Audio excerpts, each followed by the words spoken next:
temperature, glass particles first of all will melt and they flows down just like a liquid. They flows down, liquid particles. Again during the night time, because of low temperature, the liquid glass particles converts into solid mass. So during daytime melting, during night time the liquid glass particles will freeze into solid particles. Hence glass is considered as supercooled liquid. That's why glass window panes of old buildings at the bottom appears like a thicker mass when compared to the top. Why means during that period of time, daytime, because of high temperature, glass particle will melt and flows down just like a liquid. That's why the name came as supercooled liquid. Why is glass is considered as supercooled liquid? Means glass particles have a property, they will flow just like a liquid. That's why the name came as supercooled liquids. And last examples. Already in the beginning we given examples of crystalline solids. Salts like NaCl, KCl, MgCl2, next diamond, graphite, and solid elements. Solid elements, these are metals and non-metals. Quartz. Quartz is nothing but purest form of silicon dioxide. Pure form of SiO2, etc. All comes under crystalline. Next, 9th one examples. This side examples already we discussed. Glass, rubber, plastic, polymers of high molecular mass, etc. all comes under amorphous solids. So this is about differences between crystalline and amorphous solids. Next, very important concept in our syllabus, amorphous solids not there, only crystalline solids concept is there in our syllabus. Amorphous solids not in syllabus, crystalline solids. Next, classification of crystalline solids, very important for PU and objective exam. Classification of crystalline solids, complete theory, very important for both PU and objective exam. Classification of crystalline solids, so very important. Based on the nature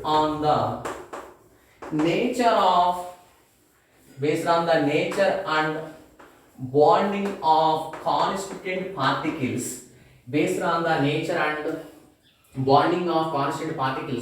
all the crystalline solids are classified into 4 types. First one is molecular solids. Second one is ionic solids. Third one is metallic solids. Fourth one is covalent or complete theory, covalent or network solids. Based on the nature and type of bonding, crystalline solids 4 types: molecular solids, ionic solids, metallic solids, covalent and network solids. Further, these molecular solids classified into 3 types. First one, non-polar molecular solids. Second one, polar molecular solids. Third one, hydrogen bonded molecular solids. So molecular solids based on the constant particles, further these are of 3 types: Non-polar molecular solids, polar molecular solids, hydrogen molecular solids, hydrogen bond molecular solids. In ionic, metallic and covalent, there is no further classification. So here, one tabular form is there. With the help of the tabular form, I will discuss about the characteristic properties of molecular solids. Very, very important tabular form. In textbook also the tabular form is there. Entire tabular form you should by heart. In objective exam sometimes they are asking theory based question. It is characteristic properties of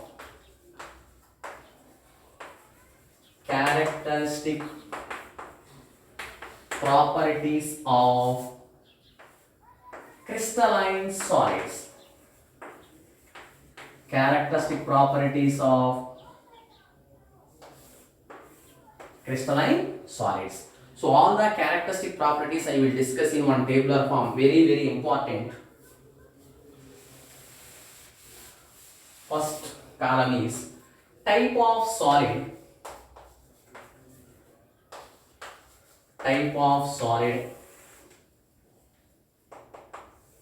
Next, constituent particles.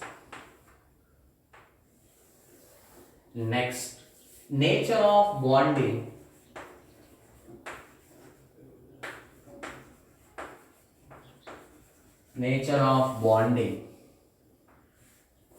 Next, examples.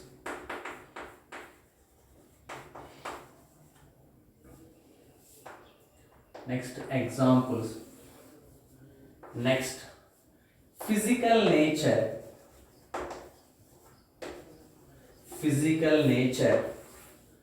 Next, electrical conductivity.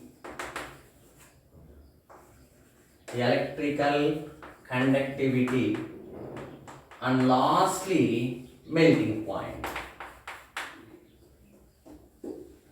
So total 7 columns. Type of solid, constituent particles, nature of bonding, examples, physical nature, electrical conductivity, melting point. First two, molecular solids.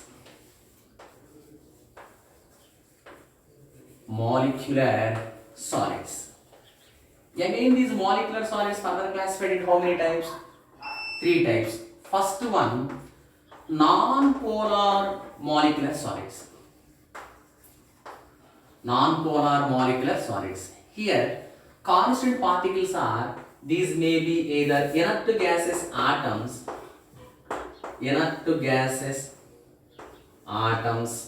or non-polar molecules. That's why the name came as non-polar molecular solids.